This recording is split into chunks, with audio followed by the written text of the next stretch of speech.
Hi, everybody. Welcome to a new video podcast we're doing. I'm Ginnie Graham and I'm the opinions pages editor of the Tulsa World, and I'm with my friend, Barry Friedman. Tell the people who you are, Barry. I'm just an opinion guy. What am I? I'm a writer, a comedian. I write about geology, which you're going to make fun of soon. So I write about geology as well. Have a blog, and I write for Progressive Populist, which should be like a good intro transition to what you're about to say, right? I would never make fun of rock journalism. And I mean rocks as actual rocks, which I think is very niche. I didn't know about. I'm glad you're covering it. No one covers it better than you. Yeah, everybody covers it better. What I've learned is that if you have like dirt and you put water on it, you're going to get mud. That's what I know about geology. And that makes you qualified for opinions on things like national politics. Right. It makes us both qualified because I'm nice, smooth transition right into that. Right. But you do write a lot about national politics. You've got a great great observation of it all. And you wrote a recent column I just read yesterday where you go through the Republican nominees for president, like the potential nominations. And one of the things that's the elephant in the room is Donald Trump. And I mean, without giving everything away, what's your take on that? I mean, what are the pros and cons of a Donald Trump nomination? Well, the premise of the piece was that maybe Donald Trump is the best thing for Democrats. Well, for Democrats, yes. For Democrats, because he's not a very good candidate. I mean, he fumbers all over the place. He doesn't look well. He doesn't act well. He says stupid things. He writes stupid things. And most importantly, Joe Biden beat him. And I don't know if we can say that about anybody else. I mean, I don't know that Joe Biden beats everybody, but he has beat Trump, and he may beat him again. And if you look at the polls, they're pretty close, and nobody's had a more terrible year than Joe Biden. So it's entirely possible that Donald Trump could be the best thing for Democrats, because, again, Republicans are not tired of him. I don't really believe that, but he's not their best candidate. He has so much baggage, and nobody brings out Democratic voters quite like Donald Trump. But I watched the January 6 hearings. You watched it, correct? Yes, so my question is, how does someone watch that and come away going, yeah, that's our guy? I mean, there's so much baggage and frankly, probably some criminal activity. I mean, he's got his entire former cabinet who's testified against him. He has his own daughter and son-in-law testifying against him. How do Republicans say this is the guy? I mean, I think that this is maybe a sideshow, that he's not really the guy. There are really other people coming up, and this is just sort of a distraction. I think you assume that people are watching the hearing. Well, yes, there are some people, including our congressional delegation, many members who won't. Right. We're not watching it. And so if they are watching, which I doubt, but if they are watching, they either believe it's not that serious, the Democrats are cherry picking the facts, or the darkest explanation, one that we cannot avoid, is they wanted Trump to succeed. They wanted the Capitol overtaken. They wanted Trump ushered out. I mean, Pence ushered out. I don't know if they wanted Pence hanged, but if you think the election was stolen, right? And if you look at these terrible polls that show, there's one thing on MSNBC the other day that 24% of Republicans think that an armed insurrection is possible or necessary. And that's behind the Second Amendment. There are people who truly believe that the government will turn on them without thinking, well, no, we turned on our government. I mean, that's the ironic thing. If you don't believe it's happening, or you believe it's cherry picked, or you believe they're out to get Trump, or there's Hunter Biden, or there's a million other things going on, I can see where the Republicans would not be that swayed by Trump's activities. And Democrats for years have said, well, the institutions will save us, the courts will save us, the Congress will save us. It's a stretch. I mean, we got through it, but there are a lot of people who wish we hadn't gotten through it. I don't know whether people realize that what we're talking about here is a autocracy, right? I mean, you want to be ruled, you want to be governed, and Trump is going to rule them.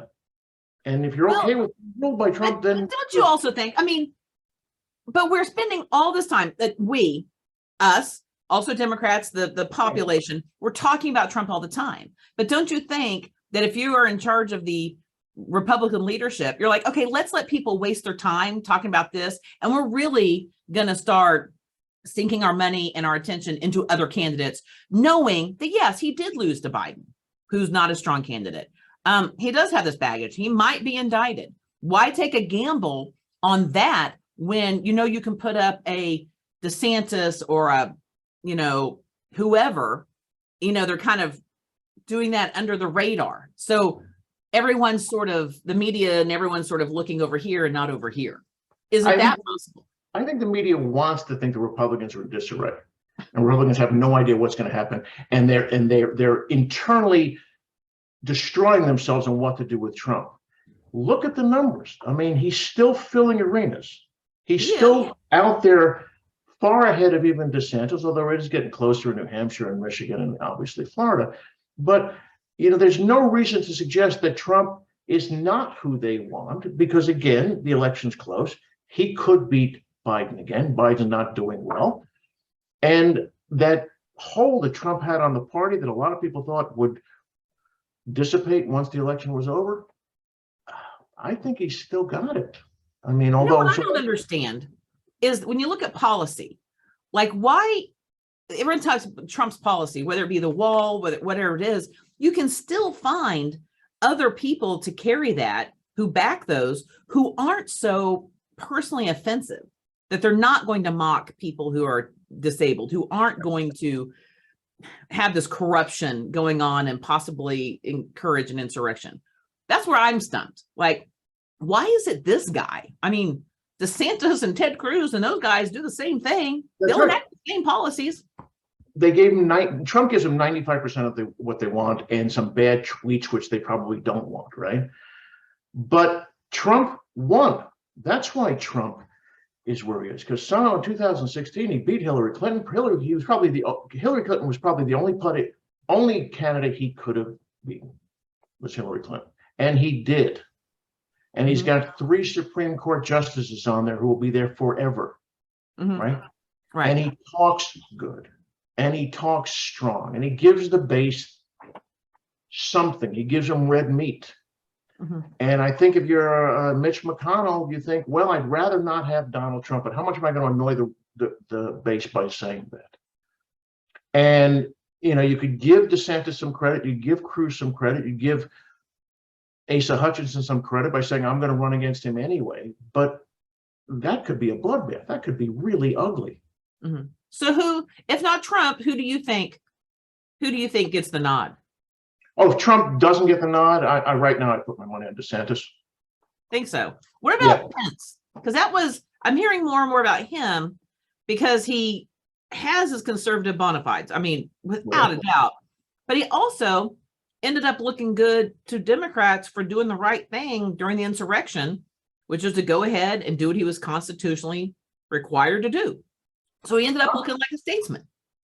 I'm glad for him because his boss said it was okay to hang him. So that's what I'm curious about. It's like Liz Cheney. I think Democrats would like Pence to come out and say, I'm running for president because Donald Trump tried to have me hanged and he's bad for the country. Democrats would think that's a pretty good message. We would like somebody to do that. That's why we like Liz Cheney now, because she's saying all the right things.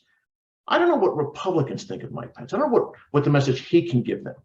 I'm Donald Trump without the insanity. Is that a good message?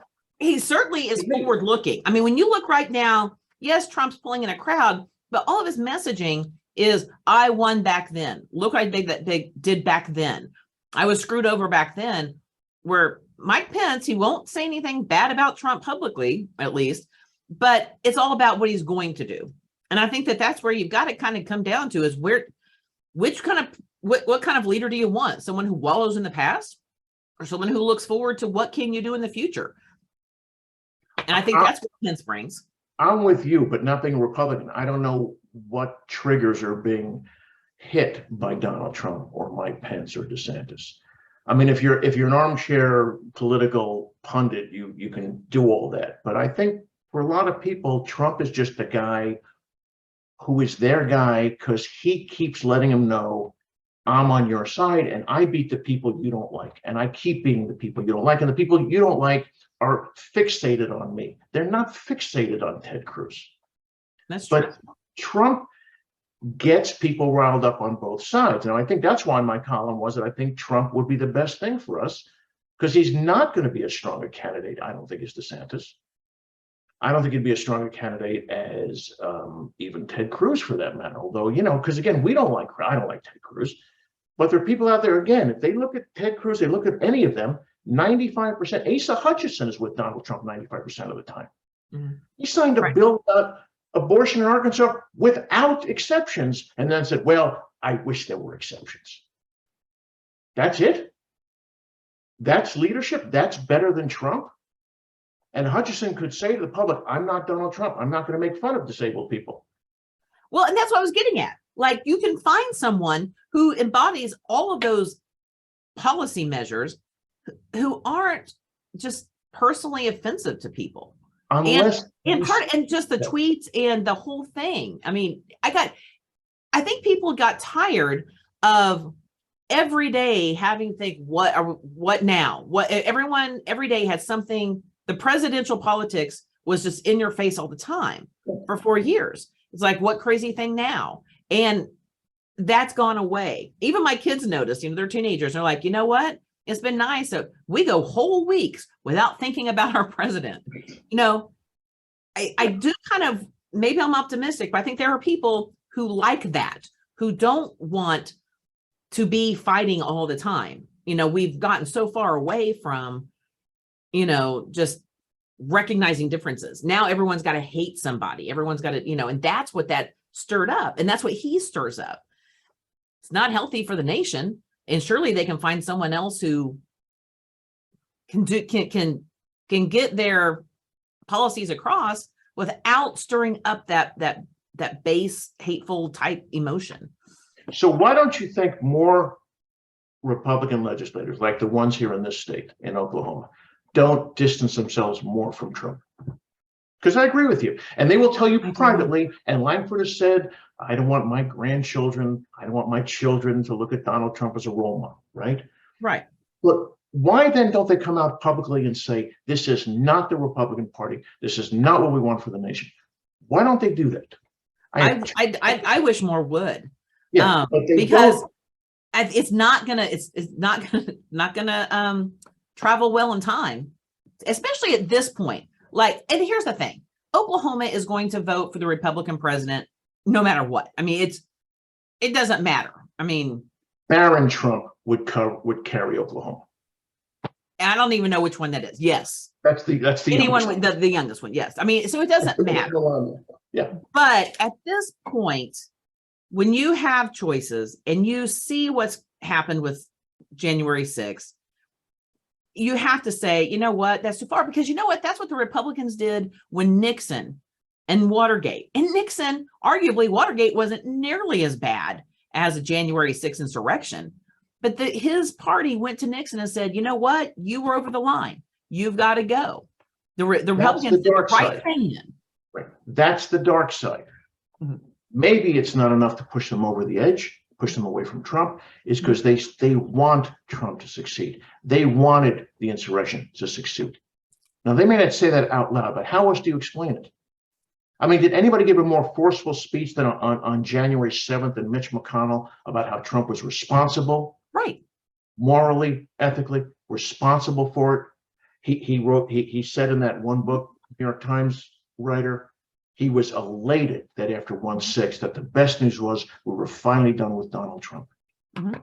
And he could have told the caucus, now's our chance. We vote to impeach him, because if it's successful, he can never run for president again. And they didn't do that. And they didn't do that for two reasons. One, because they know Trump can win, and they'd rather be with a winner than a loser. Or two, worse, they wanted Trump to succeed. That's really the dark side to me. Because again, Langford, look at our legislature, right? Langford is not a terrible human being. Where is he? I mean, when you think about it, in Oklahoma, Jim Inhofe did the right thing. And he did right voted to certify. From the beginning, he said, I am not going to vote to decertify. Langford was giving a speech to decertify when they came and messed up his desk and his podium. Then when he came back, he said, well, I can't support this. Right. And has done nothing since then to say Donald Trump is bad for America. I don't care if he can win. That's not the president I want. Right. Why doesn't he do that? Because they I'm want with you on that. I think more, and I think people are scared of that base, but I wonder how much, I mean, yes, we have people showing up at rallies, but I do wonder how much of that base has been eroded, that they're more likely to, because I think DeSantis isn't that far from Trump. He's just not as gruff, I guess. Exactly. Not as openly honest, maybe, as Donald Trump, because that's the key. Again, not to keep quoting my article, but who not that Donald Trump is honest.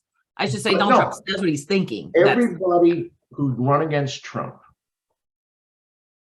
all the serious contenders are smarter than Trump. And I think that's the danger. And they also, it's a better contrast than Trump. I mean, you have Joe Biden, 82 years old. Now, I think he's in much better shape than 78-year-old Donald Trump, but Joe Biden is 82 years old.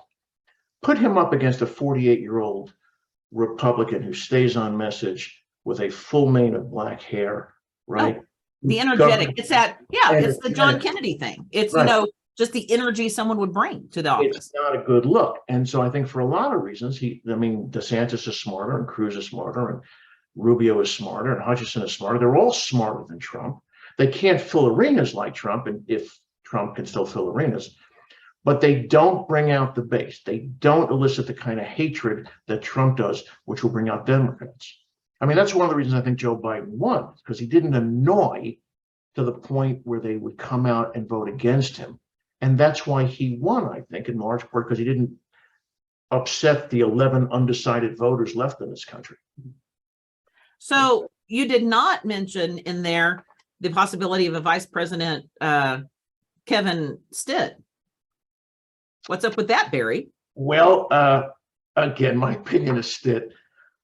It's kind of astonishing that he's so successful when the thing he ran on, competence and business acumen. I mean, can give me something he's done business-wise that he used his experience to move this state forward. Panasonic, the rest stops. I mean, give me something that he's done that you go, man, there's a business. We need more businessmen doing this. All right. But again, if Stitt were the nominee, I mean, hopefully I'm thinking vice president. I'm thinking there's a path there he's looking at for vice presidency or in the cabinet, something like that. What does he bring to the ticket? Poto? What does he bring to the ticket? He brings nothing. Well, that's a legit question, because again, no one needs Oklahoma. That's wrapped up. So if you're a Ted Cruz, God help us, if you're Ted Cruz, you're not going to you're going to try to find some conservative in the East. Are there conservatives in the East Coast? I don't know. Oh yeah, there are conservatives in the East Coast. See, he'll find someone there. Or there be someone from California or something. So well, Kristi Noem could be a nominee, right? Yeah. So so you're right. Like the path for those types of Nikki Haley. Exactly. And you know what? Nikki Haley, I see her as having a path, honestly, to a presidency. Honestly. She'll get 9 votes. Why? Because she's a woman? I don't say that because she's a woman. I'm serious. I don't think people are ready to vote for women. I don't think Republicans are ready to vote for women. They'll talk a good game, but when it comes down to it, yeah, you show me the Republicans, right, who are going to run a woman as president, right, with all the baggage they have against women over the last 3-4 years or more than that. Because there are some conservative women who I would have voted for in the past, but they never get anywhere. And you know what? Liz Cheney I don't even know if she'll win her own election at this point. The treatment she's gotten compared to some of the others, I mean, the criticisms for women are always different than men. And you can look at Mary Fallon, the level of misogyny with Mary Fallon. I mean, whoever would have thought that now we would long for Mary Fallon? Mm-hmm. We would long for her steady leadership, which says to me that Donald Trump in 20 years may be the person we look to and go, man, that guy wasn't quite as bad as these guys. right? So, but we've talked about the Republicans. The Democrats have their own decision. Yes, they do. There's an 82-year-old there who's had inflation. That everyone's talking about that. He has nothing to do with it. I don't want to talk about oil prices because he has nothing to do with that. What president would say, you know what, we need to have high gas prices? Right. No. But the inflation's a concern. And there are other things, but he says he's going to run. But do the Democrats say, okay, that's a great idea? Or do they change? To change. Do they say, you know what? Go to him and say, you know what? You did a great thing. You turned this around, but now we're going to hand it off to fill in the blank. Who's the one candidate in the Democratic Party who you say, that's the guy we want? That's the problem. The one guy who says, and I would say guy, because that guy has to say to Kamala Harris, you're not the one. Yeah, I don't see how you jump over Kamala Harris. You don't. But sitting vice presidents do horribly when running for president. And I looked it up because I knew we would get into in-depth real research. Only 4 vice presidents since the beginning of the country have been elected as presidents, sitting vice presidents. And 2 of them were John Adams and Thomas Jefferson. And then the other one was Martin Van Buren and then George H.W. Bush. That's it.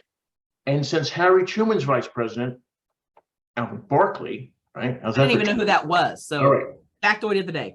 Since Barkley, no sitting Democratic vice president who didn't want to be president wasn't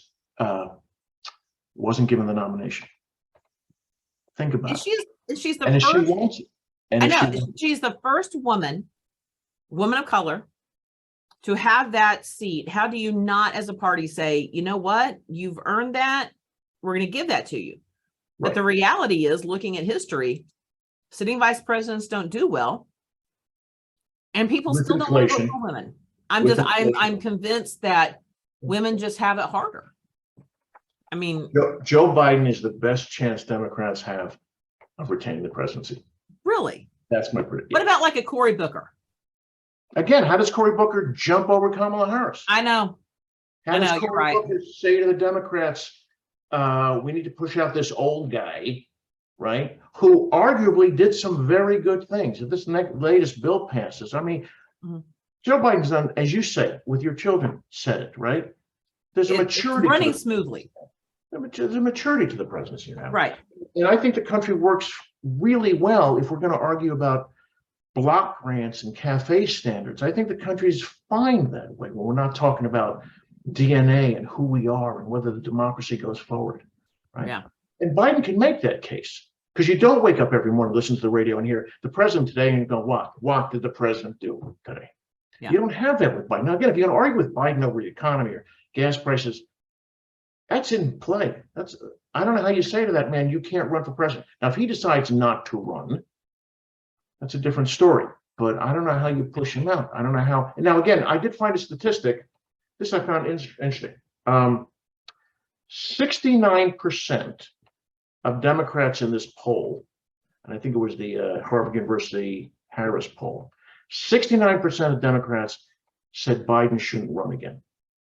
Really? That's higher than I thought. 59% of Republicans said Trump shouldn't. Right? So everyone wants to just start with a clean slate. I think that's where we're all at. Let's just erase it all. Let's just find a couple of Gen Xers. Yeah. Although some of the Gen Xers, that's Ted Cruz too, so never mind. The problem with that, though, is, that's equating Trump and Biden, and you can't. It's different worlds. They're both old white guys, but that's it. Joe Biden is a decent human being who's evolved, right? He's right on women's issues. He's right on NATO. Again, imagine Ukraine with Trump right now. Oh, yeah.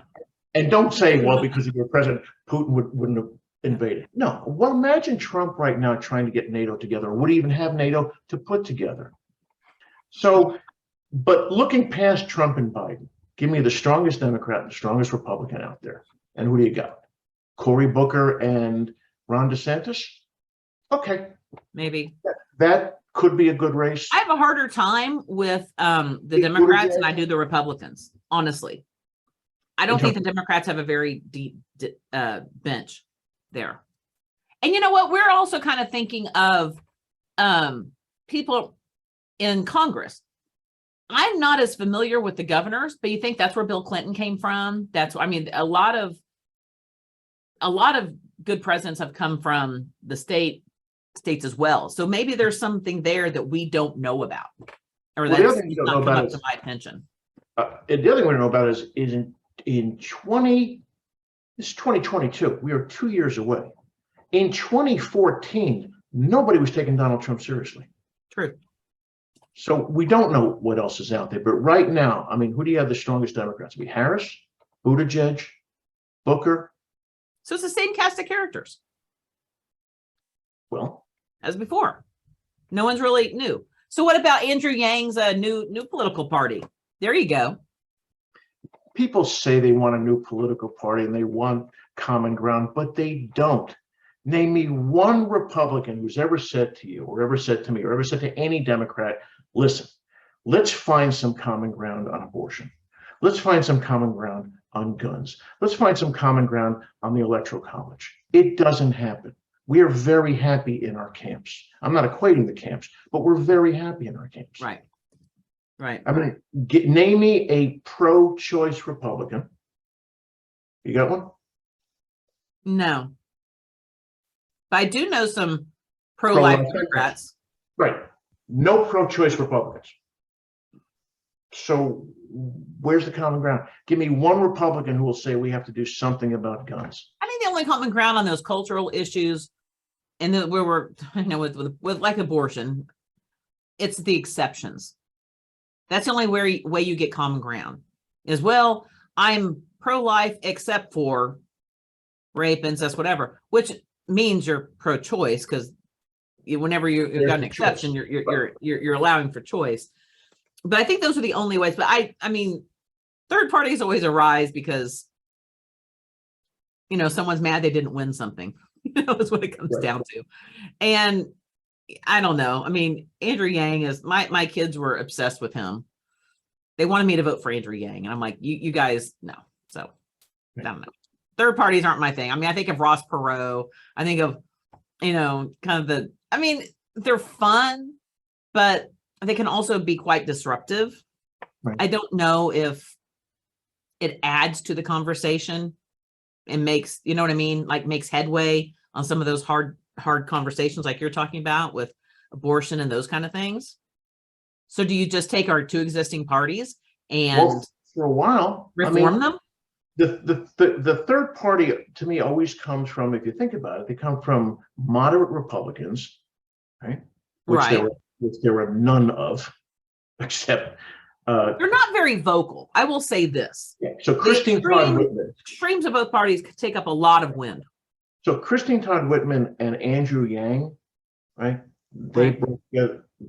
They speak for how many people in the Republican and Democratic Party? They don't. They don't. I mean, you talk about when the weird dynamic a few months back about how Joe Biden should ask Liz Cheney to be his running mate, right? Right. And you think, well, that sounds wonderful, except who does Liz Cheney bring over? What does Liz Cheney do for Joe Biden after the 1 or 2 day news story? I mean, if Joe Biden would say, just hear me out here, to Mitch McConnell, let's have a unity government. And if Mitch McConnell agreed, then we'd all go, this is the most insane thing ever. But if you can get those two wings of America together. Right. Because Mitch McConnell is the one that who's, I think, the most powerful there. Right. And so if you have a Biden and a McConnell, or a Biden and Rubio, then maybe we can talk about a unity. We can talk about a third way forward. But Andrew Yang and Christine Todd Whitman are not going to give us that third path to it. No, and Christine Todd Whitman doesn't bring any, neither of them really bring anything. But you brought up something that is increasingly bothering me, is the length of time of our campaigns. Like, we're 2 years out and we're talking about it. We're the only country in the world that gives this much time. It's a constant campaign. and that means they have to raise more money. Right. I just think I wish there was a way. And the courts have said, I'm sure they'll argue a free speech argument as far as limiting campaign seasons. Every other country in the world, some of them are like France, it's like 2 weeks. Like, I think the longest one Canada ever had was like 11 weeks. And even then they were like, this is too long. But the total on the last presidential campaign, because you have to have, in order to campaign for 2 years, have rallies or whatever, you have to have more money. So $14.4 billion was spent on the last presidential campaign total. The money, I mean, that's obscene to me. And the older I get, the more bothered I am by this, that we allow this to go on for so long. But then I don't know how to balance that with the courts saying, well, no, it's free speech. You can raise as much unlimited money as you can. You can campaign as long as you can. But if you do that, right, and let's say your outrage actually gets us legislation. Elections in America can only last 6 weeks, right? Progress. You did it, okay? Okay. Now what do? Do you allow Donald Trump to send out tweets and emails? Isn't that part of the campaign? Well, I think that's where it gets really, social media has changed it so much. I mean, well, that was the Mark Wayne Mullen thing. Remember, he had ads for his plumbing business, and there was an argument that, well, that's really campaigning and you're not supposed to use that. And there was why was he allowed to do that anyway? Well, I think I have to go back and check, but yeah, I think he was told he couldn't do it. And then he protested it, saying, no, that's my business. And then there was a whole bunch of change with, well, my wife now owns it. And, I don't know, but it's the same thing, that delineation between what's a campaign and what's, hey, I'm just free speech. Running my business, right? Right. And so, but it's increasingly bothering me. And I don't know what the answer is. I'm just throwing it out there, because there are times like this where I thought, gosh, it would be nice to live, in Japan, where I just have to listen to this for 2 weeks. Because I think and there are some ads that are they're SNL sketches. They're insane. The Luke Holland did. Remember the Luke Holland did? The Luke Holland one. I'm like, what? My husband literally thought that I was watching SNL when that ad came on. Waited for the punchline. Right. He's like, wait, that was an ad? I'm like, that was an ad. It's like the guy was just praying. God needs a friend, or what was that? I don't know. It was They shut down my church? No, they didn't shut down your church. No. Wow. No, I don't know.